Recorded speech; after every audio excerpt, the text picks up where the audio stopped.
सुप्रभात बच्चों, कैसे हैं आप सभी। मैं उम्मीद करती हूँ आप सभी बहुत अच्छे होंगे और घर पे मन से पढ़ाई कर रहे होंगे। मैं कुमारी प्रियंका आ गई हूँ कक्षा 3 की हिंदी लेकर। बच्चों, पिछली कक्षा में मैंने आपको बताया था कि रात बीती सुबह की रोशनी होते ही जब लोग पिंजरा देखने निकले तो उन्होंने क्या देखा कि पिंजरे का दरवाज़ा बंद है। ठीक है बच्चों, आपको याद है ना, पाठ 11 मीरा बहन और बाघ की कहानी हम पढ़ रहे थे और मैंने आपको बताया था कि जब रात बीत गई तो सभी लोग गए पिंजरे को देखने। लेकिन जब उन्होंने पिंजरे को देखा तो वो बहुत खुश हो गए क्योंकि उन्हें दूर से लगा कि पिंजरे में बाघ फंस गया होगा।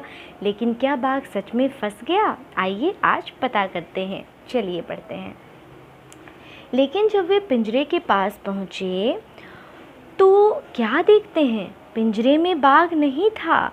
लेकिन बच्चों, जैसे ही वे लोग पिंजरे के पास पहुँचे, जैसे ही वो लोग पिंजरे के पास गए, उन्होंने देखा कि पिंजरे में तो बाघ है ही नहीं। लोग चकित थे, उन्हें बहुत आश्चर्य हुआ, लोगों को बहुत आश्चर्य हुआ। वो चकित हो गए, ठीक है, कि बाघ के अंदर गए बिना पिंजरा बंद कैसे हो गया। यानी बाघ तो अंदर गया नहीं, लेकिन ये पिंजरा अपने आप कैसे बंद हो गया। लोग मीरा बहन के पास पहुँचे। क्यों पहुँचे? क्योंकि पिंजरा मीरा बहन के आश्रम के ही पास रखा था।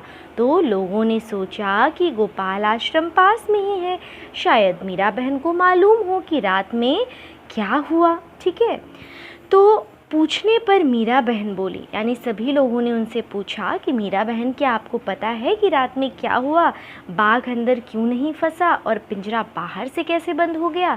तो मीरा बहन ने कहा, देखो भाई, मुझे नींद नहीं आ रही थी, मैं सोचती रही कि आखिर बाघ को धोखा देकर हम क्यों फंसाएं, इसीलिए मैं गई और पिंजरे का दरवाज़ा बंद कराई। यानी मीरा बहन ने कहा कि देखिए, रात को मुझे नींद नहीं आ रही थी, मैं बस यही सोच रही थी कि हम बाघ को धोखा देकर क्यों फंसाएं। आखिर उस बाघ की तो इसमें कोई गलती नहीं है, हमारी गलती है कि हम उनसे जंगल छीन लेते हैं, है ना। तो बाघ क्या करेगा? बाघ जंगल अगर उसे नहीं मिलेगा तो वो हमारे गांव ही तो आएगा। तो मीरा बहन ने यहाँ पे सोचा कि हम धोखा देकर, ठीक है, धोखा देकर बाघ को क्यों फंसाएं।